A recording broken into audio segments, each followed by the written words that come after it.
Hi friends, I want to do a review on what every YouTuber needs, and that's a one-wheel pint.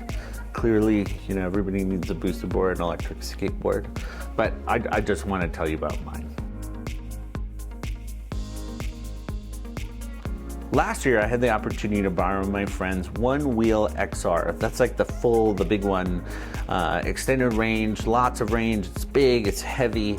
I got to borrow it for 2 weeks while he went on vacation, and I had so much fun on it. It was fun to tool around, cruise around everywhere, and have fun. And I really wanted one, but I didn't want the price because it's like $2,000, and I didn't want the size. The size, once you get someplace like a coffee shop or whatever you're doing, is just kind of bulky.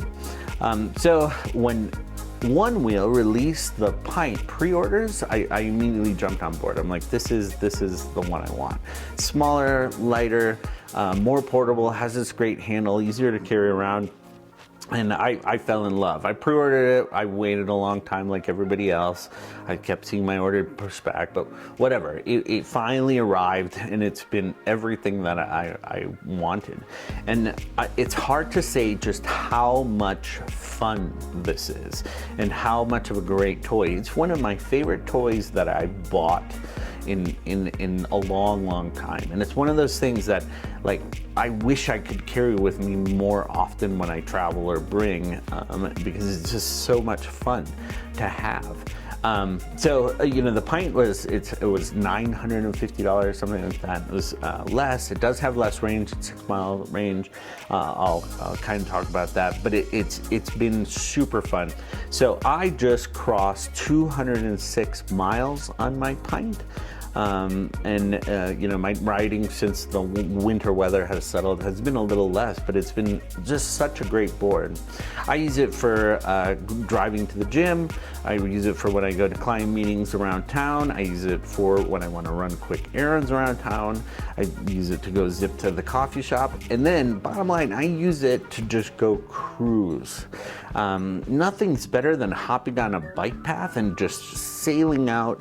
We have a lot of great bike paths in the area, and they're smooth and fun, and just cruising, kind of carving along a nice bike path is just so much fun. I haven't had any friction from anybody. Nobody's ever been mad that it's electric or anything like that. But it kind of gives you that ability to just go and float, and it's great. And I look forward to these kind of long rides. So the device itself, super durable. It's crashed, it's gone, spinning, it's gone off curbs, it's done everything. I haven't had any reliability issues with it. Still charges great, battery's still full, and it's just been a beast. I have the fender, and I have like bumpers and other things that I got with the pint, but I haven't put them on because I kind of like this streamlined look. I have a bunch of friends with the XR, and I have no problem keeping up with them on the road.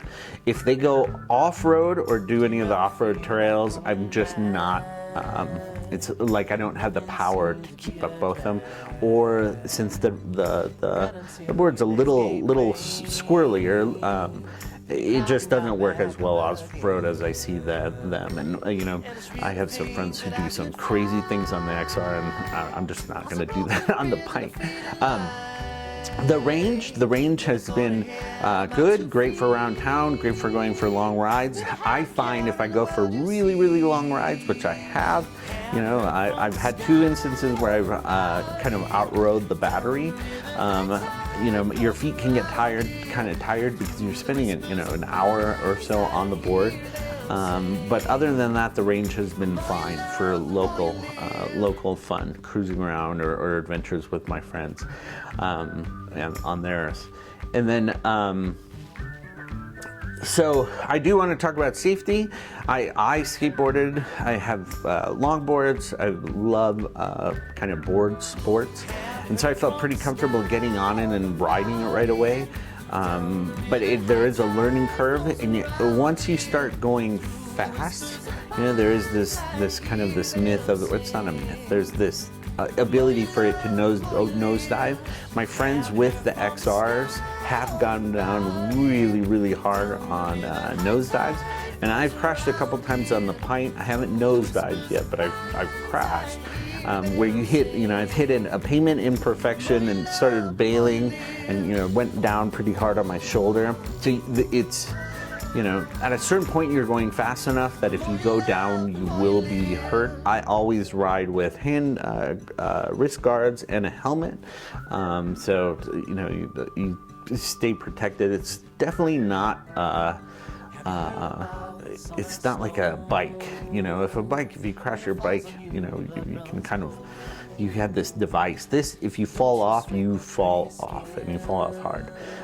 So just be aware of that. If you want to see them, sure, there's forums that'll show you all the gruesome details. It is a device. You go fast, and if you go fast and you crash, you can get hurt.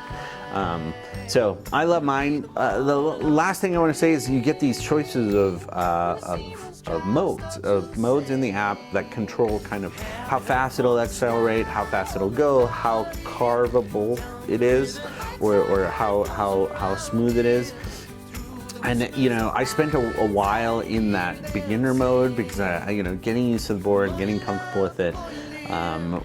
Once I got it out of that beginner mode, it was a whole different product and so much better at curving and carving and having so much fun.